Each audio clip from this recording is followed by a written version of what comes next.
নমস্কার বন্ধুরা, স্বাস্থ্য সচেতন চ্যানেলে সবাইকে স্বাগত।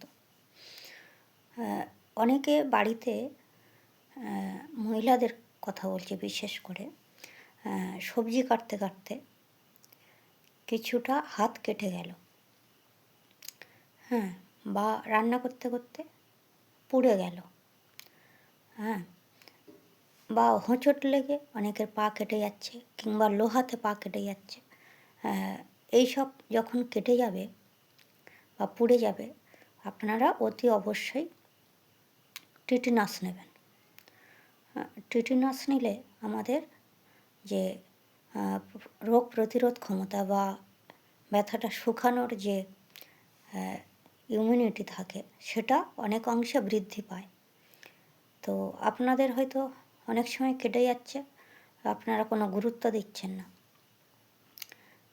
তো ওই জায়গা দিয়ে অনেক সময় ইনফেকশন টাইপের হয়ে যায়।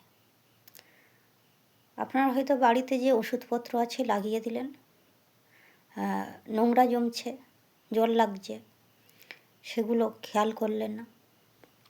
গুরুত্ব না দেওয়ার কারণে ব্যথাটা হয়তো দিনে দিনে বৃদ্ধি পাচ্ছে।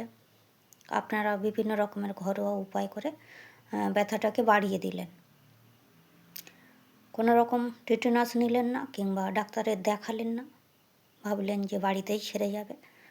তো এটা না ভেবে আপনারা অতি অবশ্যই ডাক্তারকে দেখাবেন। যখন একটু বেশি কেটে যাচ্ছে বা পুড়ে যাচ্ছে, সেখানে কিভাবে শুকাবে সেটা অবশ্যই ডাক্তার পরামর্শ দেবে এবং মেডিসিন দেবেন। নিজেরা বাড়ি থেকে বারবার নিজেদের বাড়িতে থাকা ওষুধটা লাগালেন, হয়তো উপরের দিকে শুকাচ্ছে, ভিতরে ওরকম ইনফেকশন হয়ে যাচ্ছে, সেটা পরবর্তীকালে অনেক বড় আকার ধারণ করতে পারে এবং সেখান দিয়ে অনেক সময় ক্যান্সার হওয়ার ঝুঁকি হয়ে যায়। তো সেই জন্য বলবো, বিশেষ করে ছোটো বাচ্চাদের অনেক সময় পড়ে গিয়ে কেটে যায় বা রক্ত জমে যায়।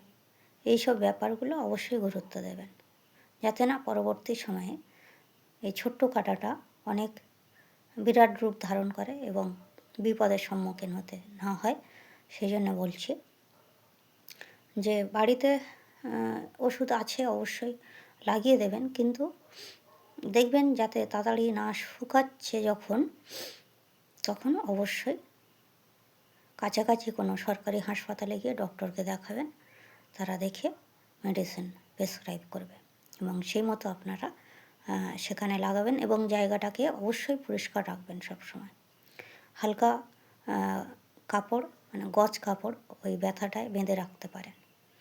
আর যাতে দেখবেন যে কোনো রকম বেশি নোংরা জল না ওখানে লাগে, জায়গাটা শুকনো রাখার চেষ্টা করবেন। তো ধন্যবাদ। আপনারা সবাই সুস্থ থাকুন, ভালো থাকুন, নিজেদের শরীরকে সবসময় সুস্থ রাখার চেষ্টা করুন। অন্য কোনো বিষয় নিয়ে আপনাদের সাথে আবার আলোচনা।